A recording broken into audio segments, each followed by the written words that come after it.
You are listening to Parenting Our Future with certified parent coach Robin McMahon, author of The Yelling Cure and founder of Parenting for Connection.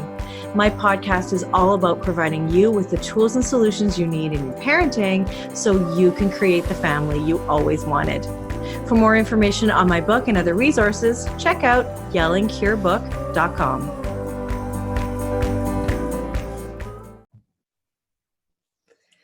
Hello and welcome back. It's Robin McMahon here, and I'm so happy to have a special guest with me, Angela Crocker. She was on my show before when we did an episode called Digital Life Skills for Youth. Angela has been called the Ann Landers of digital living, making sense of online life for thousands of digital citizens. Her expertise includes education technology, digital planning, online communities, digital decluttering, content planning, and more. Angela works as an author, speaker, and educator to help individuals, schools, and businesses navigate their digital life. She's an author of not one, but 6 books, including Digital Life Skills for Youth, Declutter Your Data, and The Content Planner. And you're going to have all of her details, but just as a sneak peek, you can find out more about her at angelacrocker.com. And she is here today. Thank you for joining us. I'm so glad to be here. Hi, Robin. Hi. So when we first talked, I was the first one to talk to you about Digital Life Skills for Youth, which I was so honored to. Thank you for inviting me to, or for allowing me to be the first. And since you launched this book, I have seen you everywhere. I have seen articles about you. I have seen you at book signings. And I want to just highlight one thing that BC Book World said that really got my attention. They said that Angela Crocker has written one of the most important books of the year. Whoa. Huge review. I was really honored that BC Book World had that to say. And I'm so glad that the book is resonating with parents, with teachers, with everyone who is working with youth around the issues of digital. It affects every adult who has a teen or a tween in their life. It so does. And I have learned so much too, from tricky tactics to, so many other things what we talked about in our in the last episode you were here for. So, so this really is, and look, this book it isn't a big, long read. It isn't overwhelming with tons of data speak. That's my word. But, not a lot of language that is, hard to understand, but you also give a lot of resources after you've bought the book, which I love, like some PDFs, some different things to help parents out as well. So that is so cool. So one of the reasons why I asked you to join me again is because I am getting so many parents who are frustrated with the amount of gaming their kids are doing. And I just want to know, what the heck is going on? Kids are gaming all day long. If they could, they would. Mm-hmm. So what's going on? Tell me. Tell us. Well, I think that part of what's going on is that this generation of young people are communicating through devices, through gaming, through their shared conversations around videos they've watched on YouTube. And gaming is a really great sort of nexus of all the issues that create friction between parents and teachers and their kids, whether it's their own children, their nieces and nephews, or a group of youth that are coming to the house to hang out and play games together. And what I think is really exciting about this is that when youth are playing video games, they're typically, well, I shouldn't say typically, but often, they are playing in cooperation with other teens who are also online. They are using tools like Discord, which is an audio chat program, which is separate from the game, but it allows them in small groups to chat. And so they go into an online environment to play the game, and they're talking to each other. They're super engaged. They're laughing, they're teasing, they're doing all of the things that if they were younger children, they would be on a playground socially interacting. And so what is unusual is that this is now happening through technology. The game is the catalyst that brings them together. It's a place that they can hang out, and they know that eventually at some point during the afternoon or evening that they're playing, that one or more of their friends will come by. They even will arrange specific times. Yeah, I'll be done dinner at 7 o'clock. I'll see you online at 7:30. And so these really robust, wonderful interactions are happening. However, some parents are only seeing the hours and hours of gaming that's happening. And For some parents, that's comfortable. For other parents, it's not. As we talked about last time I was here, Robin, I do think that parents should be empowered to set limits around their use in technology. It is that parents need to take charge. They are, in fact, allowed to parent. Somehow, we have in recent years lost this ability. Like, the authority that comes with the title mom is huge, and we should feel comfortable to use that authority. Unfortunately, many parents don't, and of course that's in part, I would imagine, where your work comes in. Yeah, absolutely. So there's a lot about what you said that I'd like to just talk about a little bit. So what you're saying is that you can liken it to the way kids were playing on the playground before with their friends, teasing each other, playing whatever, but now it's the game that is the catalyst to bringing them all together. But what about the child who, one of the things you said is, sometimes they'll all get together to play a game. Do you mean get together in their separate places, or get together actually together physically? Both. Okay. More commonly, they'll be together online because Yeah. it's convenient, especially youth that are 11, 13, 15. They don't drive. The parents are concerned about them taking transit any great distance. They may have siblings with other activities. They may be responsible for babysitting a younger sibling while mom and dad are coming home from work. And the fact that they're online while they're babysitting, that's another conversation. But they also are coming together. My son is a teenager, and we have hosted what back in the day we would have called a LAN party. We've literally run cable throughout our rec room, allowing multiple computers to be connected to our internet connection so that they are then able to play together. And, as the mom in residence, I'm in charge of snacks, of course. You can't have teenagers around without feeding them.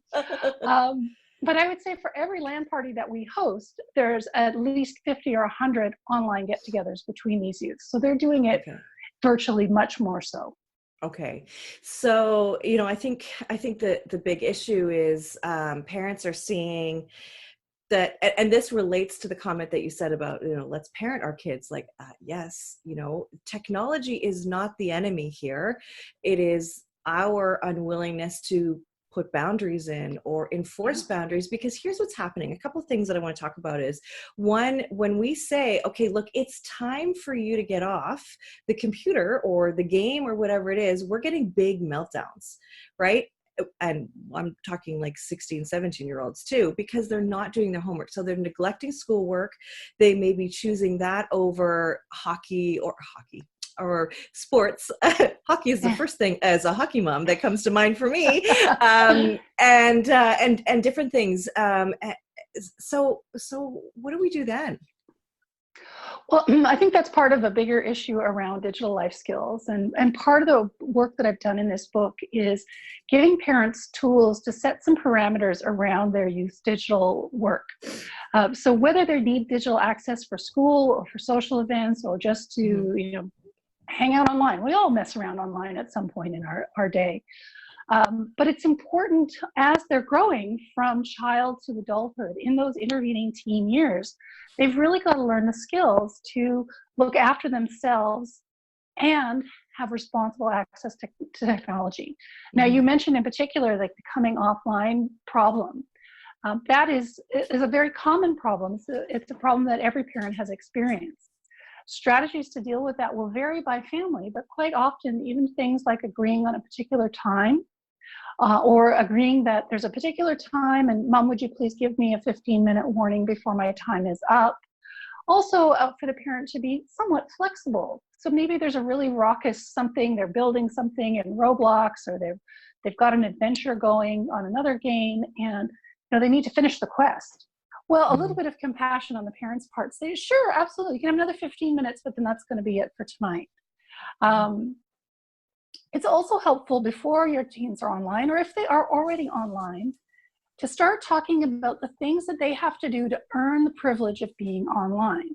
This includes getting enough sleep, staying up to date with their schoolwork, staying connected with family, like coming to the table for family meals, if that's how your family runs, looking after their hygiene, or they might pop in the shower, but are they actually washing their hair Are they actually flossing their teeth when they brush their teeth every night? Are they using Pit Stick in the morning, or deodorant? We call it Pit Stick in my family. You know, those kinds of personal hygiene things, if those start to slip, that's a flag. Yeah. So there's a variety of sort of a framework of these kinds of things that I've developed that help parents create ways of talking with youth about these things. So if all of those parameters are in place, they're sleeping, they're eating well, their hygiene is good, their homework's up to date, whatever time they have left over in the day, it shouldn't do them much harm to be gaming. Because Yeah. all of those things take time. I mean, one of the parameters is an hour of exercise a day. I know that my son gets at least 2. So he's physically active at least 2 hours a day, plus school gym and all the other things that he's doing. So you have to figure out what's right. Your kid might not be an athlete, and so maybe their version of physical activity is helping with the housework or doing something in the garden. There's lots of ways to define physical activity. But if they're doing all of these parameters around the rest of their life, whatever's left over time-wise isn't actually that much of their day. And if they want to devote it to gaming, I think that's something that we should allow them to have that choice. Mm-hmm. Well, and we gave them the game, let's be honest, right? Like, we gave them the system. So, you know, we gotta take our part in it too, right? Absolutely. And vilifying the game is not the answer. So what you're saying is, first, like, let's empower our parents to, like, parent, right? Let's say, okay, look, if you have a rule or you have a boundary around the gaming, then we need to do that. And one of the things that I talk to parents about all the time is determining your values as a family. And then the boundaries are always related to a value, because it's pretty hard to, and by the way, you get everyone to agree on those values too. You're not just saying it all. It is something up for everybody to discuss. And so when we say, look, we value time together, which means we eat dinner together, then that goes along with what we're talking about here, right? So then you can hold that boundary, like, nope, you need to have dinner with us, or no, we value health and vitality, and that includes exercise. So holding that boundary is really important, and you're right about the flexibility piece too, because there's been times that I've gone in and said, okay, look, it's time now. I've given you a warning. It's time now. And they're in the middle of something. And really the ramifications for them, even though we can easily as parents say, well, this is not the real world, this doesn't matter, this is just a dumb game. But for them, it matters, because they have friends counting on them to finish the mission. They have, they don't want to get kicked. They don't want people to not like them. If all of a sudden they disappear from the game because we've yanked it out of the wall, that's not fair. And brain-wise, our kids' dopamine levels are great, right? They're feeling good and all that. But if we were to just pull the plug on them, those dopamine levels crash. And that I'm so glad you mentioned dopamine levels. There was something I wanted to quote for you from the book. Oh, good. And it was specifically about dopamine. So there's some gaming researchers, and I'm reading a little bit from the book. Their names are Patrick Markey and Christopher Ferguson. And so they did some research around video games and dopamine levels. And what they found that was playing a video game has about the same dopamine bump as eating a slice of your favorite pizza or having a bowl of ice cream. So it roughly doubles your dopamine level. And nobody would argue that the happy high of eating some pizza when you love it is a reasonable dopamine bump. In contrast, their research went on and showed that addictive drugs, things like perhaps like really serious hard drugs like cocaine, that dopamine bump is actually 10 times normal. So it's a hugely bigger bump in dopamine. And so I think this is part of why gaming is sort of being called an addiction, because it is showing a difference in their behavior because of the increase in dopamine levels. But these same researchers went on and they did a survey of all the research that's been done around gaming and brain development. And they found that in general, the studies that had been done had sort of misconstrued gaming as something that was addictive, because the level of dopamine increase was not in keeping with the clinical diagnosis of addiction. Rather, it's in keeping with the happiness that we all feel when we do something that we really enjoy. I think this is a key thing to think about as people are looking at their own children, as parents, as we're looking at our kids online, they are happy. And so as you say, Robin, pulling the plug unexpectedly, killing the router, which some families do. And every family is different. I should also add this. Although I have opinions as a parent myself, and I've done extensive research in this area, one of the things I've tried to do in this work is really respect that there is a range of parents. There are going to be families that say no to gaming consoles completely. There are going to be families that say, gaming all you want, there's no restrictions, have at her. Most families, like ours, fall somewhere in the middle, and there are some boundaries and some consequences related to them. Yeah, absolutely. So really, to answer the question, are our kids addicted to gaming? The answer is no. What? Okay, so I mean, that's really what we're here to answer is it addicted? Are our kids addicted or not? Is it true? Is it true that there are gaming companies that have dopamine experts helping them program their games so that they are addictive? Is that true? Because I've heard that. I have no resource to confirm or deny that. I don't know, Robin. Okay. What I can tell you is that in 2017, the World Health Organization, so WHO is a very respected global organization, they released a new definition, something they call gaming disorders, which is in response to the conversation we're having around gaming addiction. And gaming disorders, by their definition, are something to be concerned about. If it's altering behavior, if it's altering their ability to self-regulate, then it is of concern, and it's something that other things are out of alignment, which we've talked about, and need some attention.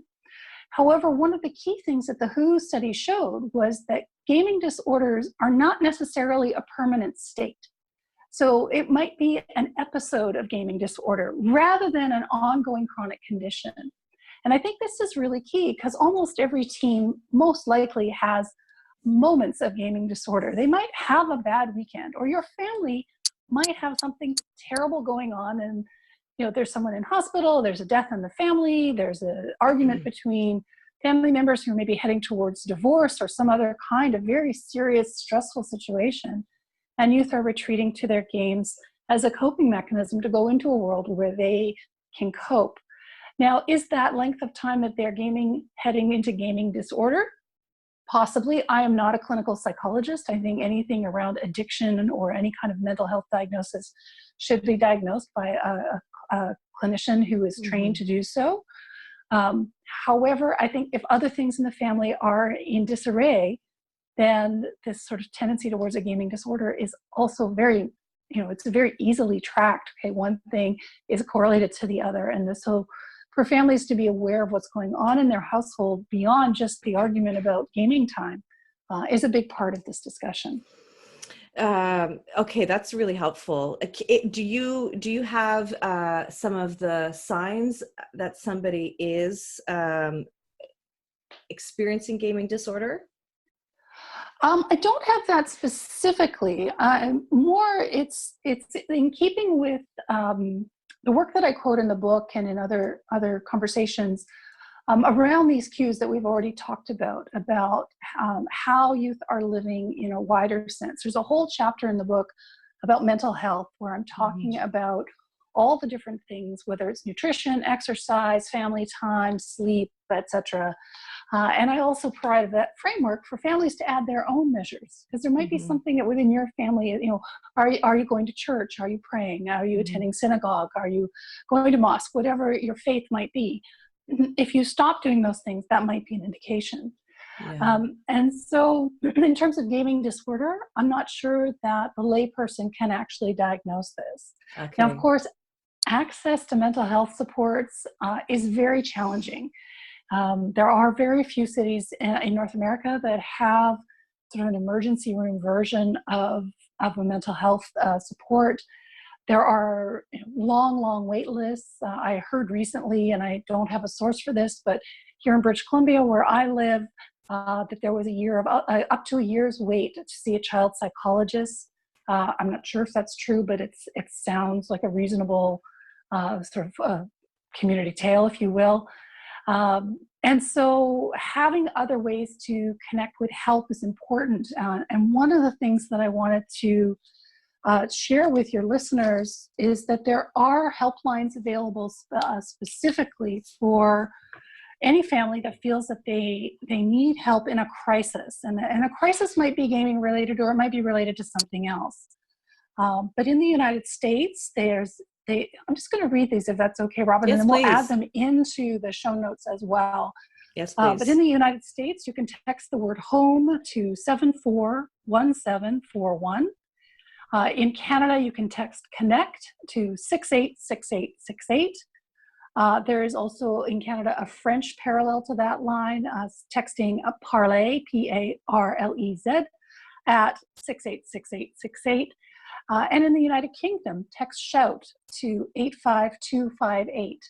Now, these organizations, the Crisis Text Line, Kids Help Phone, they're there to help, and they have counselors, they have volunteers who are trained to deal with a crisis. And so if you're unable to access mental health resources, it is one option, and something maybe to provide to your teens as something that they can self-direct.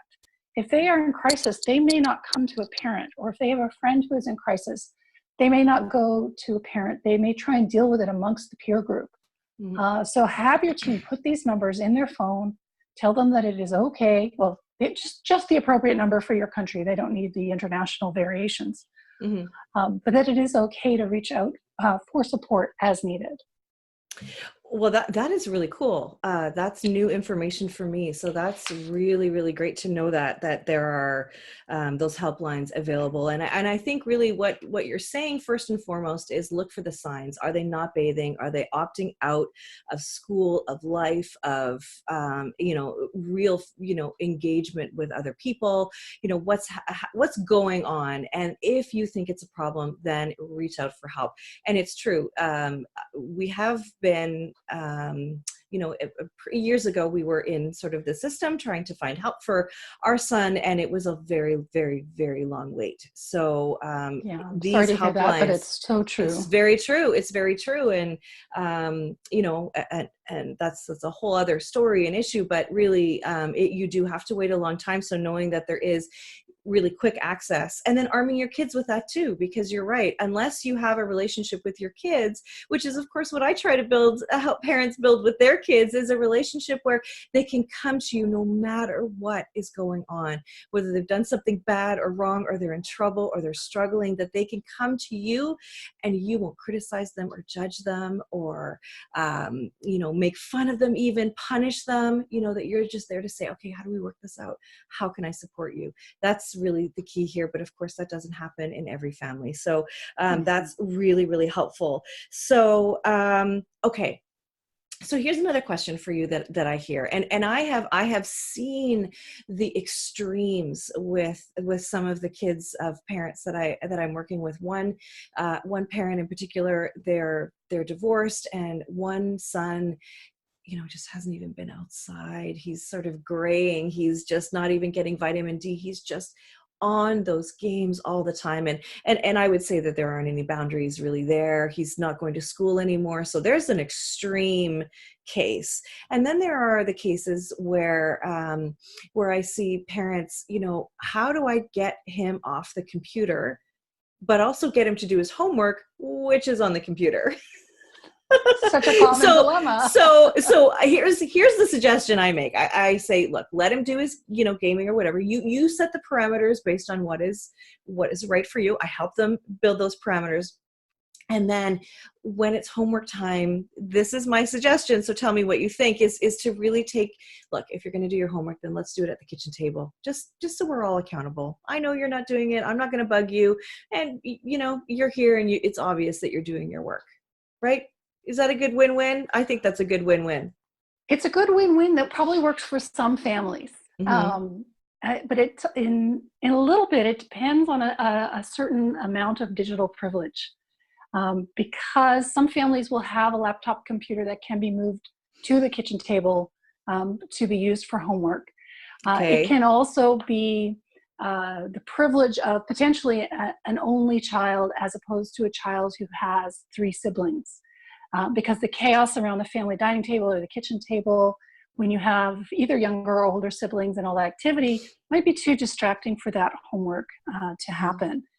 And so I agree with what you've suggested as an example, but I would say that there's also other ways to think about it. And I think it's also worth having conversations with teachers. A big part of the work that I'm doing is trying to make sure that this is a triad conversation between teachers and parents and the teens themselves, because teachers are increasingly being asked to provide lessons in digital classrooms.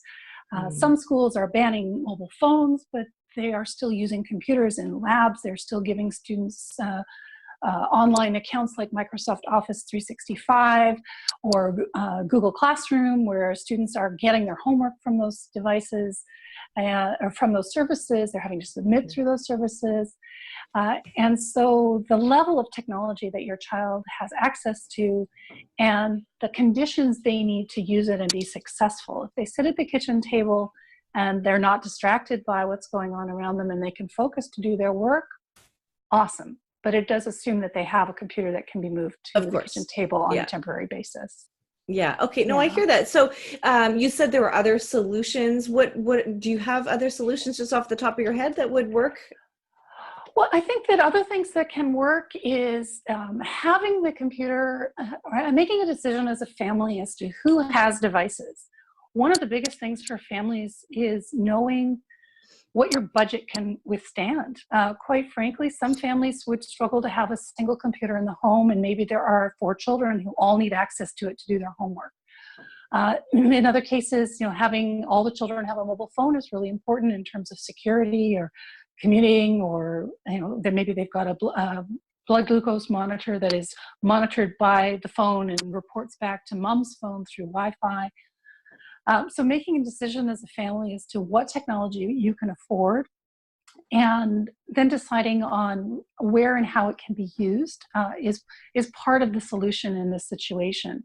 And so perhaps the computer is in a common space, but maybe it's in a bedroom, which is not always ideal. Depends on the size of the bedroom, but maybe the bedroom becomes an office for the evening, and then the computer is shut down fully at bedtime. It may also be that the family can't afford any technology at all and needs to go to a public library or the school library or some other community center where computers are available for use. That involves a different level of transportation and consideration to make sure that you have time to do the things they have to do on a computer, but also that they have some kind of time to do the leisure things that they might want to do to have those social connections. The other thing to perhaps as a solution to this is to really look at the amount of homework that students are being asked to do. And certainly the difference between homework in grade 6 and homework in grade 12 is vastly different. However, too much homework at any age level is not productive. We know as adults who are now living a digital world, we can only work at the computer for so many hours a day. So that's another part of the conversation with your child, but also with their teacher. Say, look, they're spending 4 hours a night on the computer on homework. That's not healthy. It's impacting their ability to come to the table for dinner, their sleep, their social time, their ability, maybe they want to have a long leisurely bath, but they can't, so they've got to have a 5-minute shower because they've got to get back to their computing. So that problem might be too much homework assigned, but it could also be that the child is not using their time effectively in their high school classroom. So by talking with the teacher, if they're goofing off at school, hey, every teenager on the planet has goofed off part of every week. That is part of being a teenager. But if they're goofing off to the point where they're not getting their work done in class, and so the volume of work they bring home is so much higher, maybe that's the solution that needs to be addressed.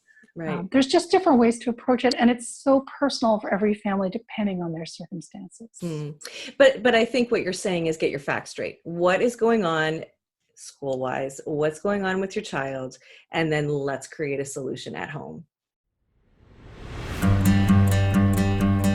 You are currently listening to the Parenting Our Future podcast.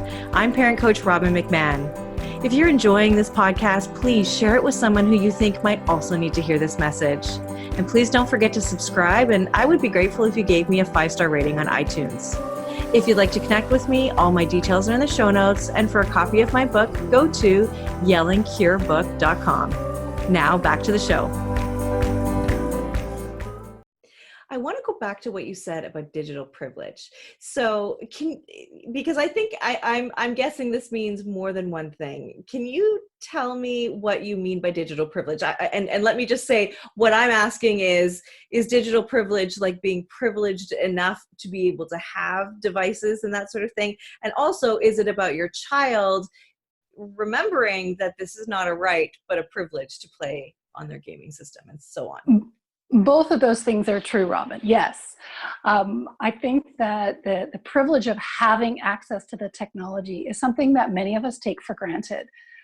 We live here in major cities mostly, but those who are in more rural communities have less speedy Wi-Fi or internet access. They may not have Wi-Fi set up because the signal strength is less. If they live in very remote or rural communities, the internet access is going to be even less robust in some communities, and there even are communities that are going to have no internet access, although they would still have electricity and be able to run technology locally, of course. So I think it's important to remember that we live in this amazing time, but here in North America, we also live in a really privileged place where we have high-speed internet. We're having arguments about whether we should upgrade from 4G to 5G when there are parts of the world that would be really, really happy to have technology that is 3 or 4 steps behind that. I also think that digital privilege is about having the phones and understanding the financial privilege for families to be able to afford. Imagine you had 4 kids. If each of them had a phone, each of them had a laptop, and you had a couple of desktop computers in your house, which is not unusual, that's $1,000 a phone, a couple $1,000s per laptop. You're talking about a $10,000 infrastructure investment for a family. At a time when families are raising 4 kids, they have a lot of other expenses in terms of their housing, in terms of insurance, in terms of transportation and clothes and food and all the things that go into being a parent. So that financial privilege is something that some families can manage. And of course, not every family is buying their 12-year-old a $1,000 phone. You can get free phones that are older models from the carriers. You can do hand-me-downs within the family. You can get special deals on services. But the services, the plans to run those phones are also an additional monthly expense. And I know many families that are now looking at that cost line and creating phones for their youth where they have a phone number and they can do basic text messaging, but they cannot do data unless they're connected to Wi-Fi, which they can do at home and at school, and that is sufficient. Often you can override that if in an emergency they needed data, they were lost or their friends abandoned them and they needed a Google map to figure out where they were so they could figure out how to get help or get home. The data charges are astronomical, but of course in an emergency like that, it's fine. Other families are choosing to pay for data plans as a family, which can be a savings, and some families are really picking and choosing who has them. In addition to the actual hardware costs and the service costs of the internet to your home and the service to the mobile phones, of course, are the services that you use.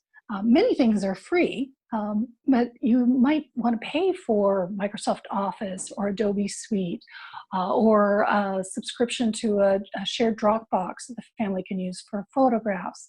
All of these things have a cost. So again, being able to afford them is a digital privilege.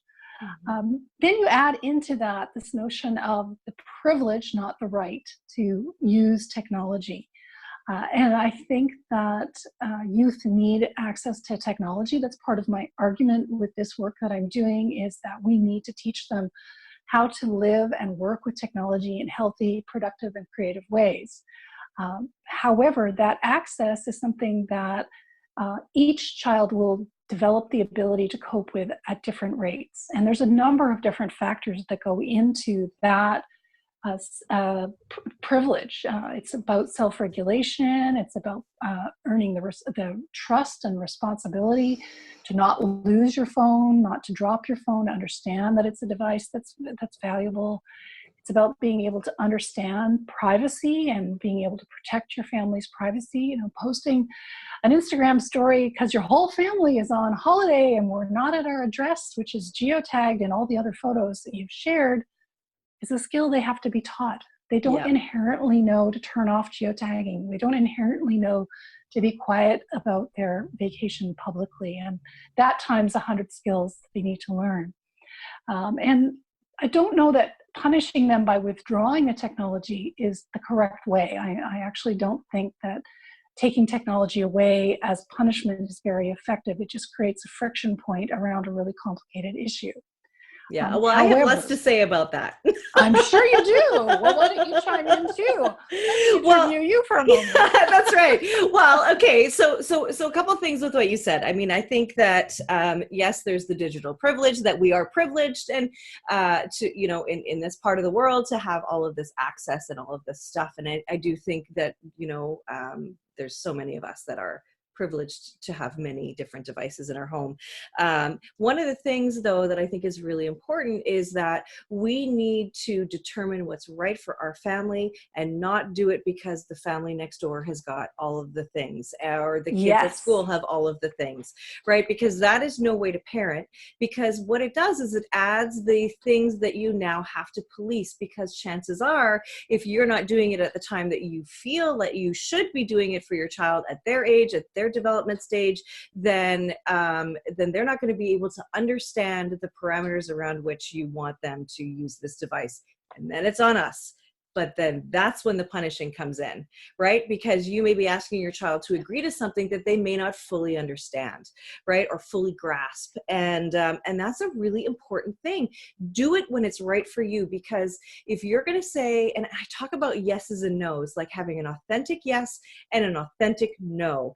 If your yes is a true yes, like, yes, you can have this, which means that I'm not going to arbitrarily just yank it away from you because you have a bad attitude, or because you didn't take the garbage out, or do the thing that I asked you to do in the way that I asked you to do it. Now I'm going to arbitrarily take that away. So what that leads me to then is punishing isn't going to help, but we need to have an agreement around how the device is used. And you do include a contract, right?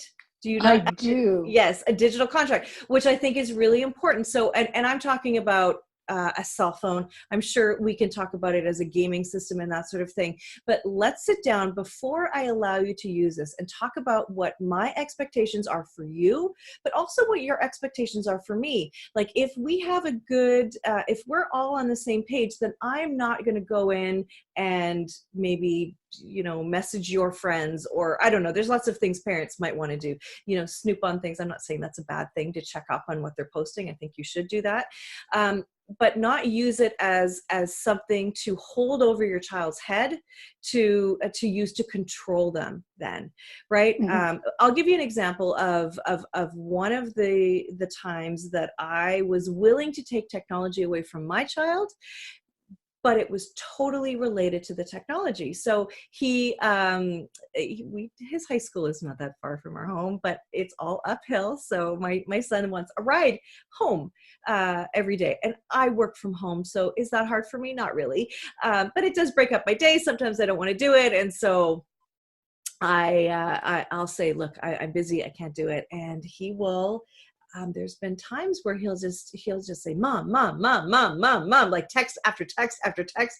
And I use my phone to talk to my clients. So then it's, you know, unless it's on do not disturb, which usually is, you know, he'll just over and over and over again. Then he'll send like angry emojis, and then he'll say, you're the worst. And, you know, trying to get me to respond, and I won't do it. And I also told him, if that is how you choose to use your phone to communicate with me, then you are choosing not to take it to school, because I will not allow you to I don't know, Disrespectful. to blow my phone up, yeah, with those kinds of things, you know. and we always talk beforehand whether you're going to get it right or not, so it's not like he doesn't know. But that is a time where I'll say, no, you have crossed the line, and that is not okay for you to do that. So then he'll take it away, or I'll have it taken away. So I think that you've got to really talk to your kids, because the power of the technology that we have is not to be discounted. You know, we know that if they have a phone, they have access to porn, right? And I mean, I hate to say it like that, but we know it. And we've got to talk to them about that too, right? Mm-hmm. At an age appropriate time. So I know we're getting a little off of gaming, but it's all kind of the same. It's all in the same realm, right? Things that we don't know about, things that we're scared about as parents, and we've got to get in the game too. And we've got to know what they're doing as well, right? Yes, yes. Well, and you mentioned in the book that I include digital privilege contracts. And I actually, in the download kit that comes with the book, there are 3 example contracts that families can use as a starting place. They're editable documents that you can then adjust. One is just a general internet use contract. That would be a great place to address both gaming and porn if it's age appropriate. There's one that's specific to mobile phone use that talks not only about what you're accessing and how you're using it, but about apps, about communication styles, about hours of use. And then the third example that I provide is actually for teachers. And it's a classroom contract to allow teachers within the parameters of whatever their school policy is. Classroom teachers have some autonomy within their classroom. My son's classroom, for example, the school has a policy of no phones from first bell to last bell. However, he is in a class that is technology driven. So they have certain times of the day where they are allowed to use their phones. They watch videos on how to do certain kinds of math skills. They will do research. They'll watch a TED Talk as a group and then do research about questions that they have on their phones. Or if it is a quiet work time, they are allowed to have their phones out to listen to their personal music on a low volume so no one else can hear, of course. Mm-hmm. So there are times, but teachers also need some rules around this. And I think that having a digital privilege contract is something that you can never start too early. My son, who's now a teenager, had his first contract when he was 4 years old. The language of that original contract was very, very simple. It was in keeping with the things you would, don't talk to strangers, tell mommy and daddy if something goes wrong, you can't use the computer unless a grown-up is with you. We have grandparents at a distance, so there was some video chatting even at that point. Yeah. And then we've updated that contract annually. So we are now, well over 10 versions of this contract. With his input every year, and it reflects his developmental, his age, his stage, the trust he's built, the skills he needs to develop, and the skills that he wants to be able to use those muscles. It also outlines the consequences or punishments that are appropriate if there are violations, and it's been very rare that I've had to invoke any of those because it's so clearly laid out as to what we allow and what we don't. And in fact, he has a separate mobile phone contract. That the 2 contracts are aligned, but when he first got a mobile phone, he had to sign a 3-page document before we would actually give him the box with the phone.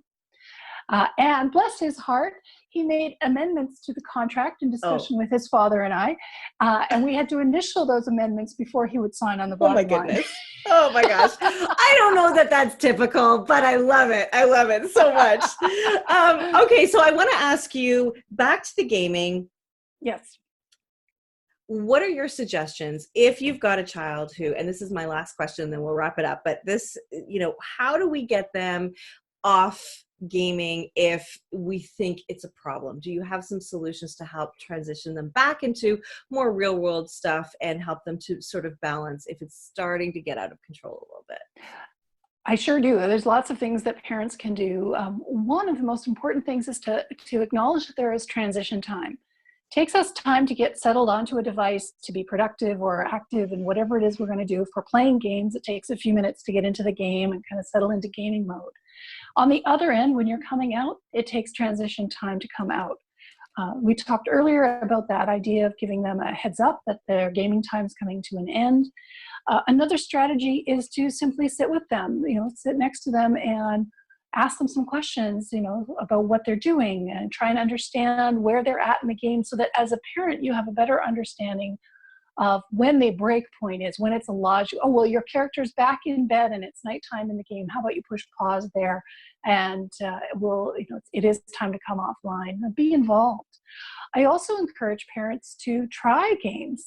I am terrible at many of the games my son loves, but I have tried, or at least sat with him and had him show me the basics so that I understand the environment that he's living in. There's a language, there's a lexicon to those environments. So not only does it help you understand what they're doing when they're online, but it gives you a point of conversation when they come offline. So, how was your character doing in the forest environment today, or whatever the thing is, or did you finish that quest, or how many people were on your island enjoying margaritas, or okay, margaritas maybe aren't age appropriate, but you get the gist. Yeah, sure. Yeah, I get it. Okay, Yep. so yes, and so the transition is really important, right? And what I talked about when we last spoke was connect with your kids, like take a moment and just wait a moment and watch the game as they're playing it, and then start to ask them questions. When they start to respond back, that they're out of that world, because they are in that world. And you look at the controllers, they're vibrating, they're moving, there's sounds that are in their ears, they're consumed, visually as well. Like it is all sensories, all senses in this game. So we need to give them that transition time. You're so right. And then once they start answering you back, then you can say, okay, you know what, how much more time do you need? It's dinner time. Is 5 minutes okay? Can you wrap this up now? Whatever it is, like it's time to end it now, and then get them back into the real world. Hello. The Right? real world still exists. Yes. Well, and we should highlight, Robin, that if the family feels that there is something bigger going on, absolutely, go see your family doctor and have a conversation. If it's a crisis, of course, there are studies that correlate some very serious things. Some of the studies has been disbanded, but if you have any concerns about your child self-harming or having suicidal thoughts, please call 911 or whatever the appropriate emergency service is in your community. And remember that the family stress, the family situation is part of why your teen is. Gaming doesn't stand alone as a separate entity. It's not your fifth child if you have 4 human children. It is a technology, and we're accessing that technology. We're allowing teens to. We're giving them that privilege, and we've got to be aware that if there is something we are seriously concerned about, we should not just say, "Oh, well, it's gaming," and dismiss it. I would say any child that is self-harming or having other significant mental health issues, that there is something else going on, and it's a combination of a whole bunch of things that are putting them in this mental state. And so that should be of concern to parents. And I think this is an uncommon situation, but for those families that are experiencing it, it's very, very important to get professional help. Right. Okay. Well, thank you for everything. I want to wrap up and just really reiterate some of the main points that we talked about. That first and foremost, look at the overall situation, at what's going on with your child. If you feel that they're gaming too much, look at your family situation. Let's be real. Is it a stressful household? Are they withdrawing from life for a reason? Is it school related? Is it personal? Is it, family, that sort of thing? Don't be afraid to parent your child and set up those boundaries, right? Don't vilify the games. The games are not necessarily the problem, but it's our maybe lack of direction, confusing direction. One day you can play an hour, the next day you can play 3 hours, that sort of thing. Be clear about boundaries. Have your kids understand the privilege that it is through a contract, through a good discussion, and just keep your eye out for signs that there may be a gaming disorder that is taking place, right? And then reach out for the help. But really what you're saying, the answer to the question are these kids addicted to gaming? Really? No, it's not. There's more going on than just the gaming.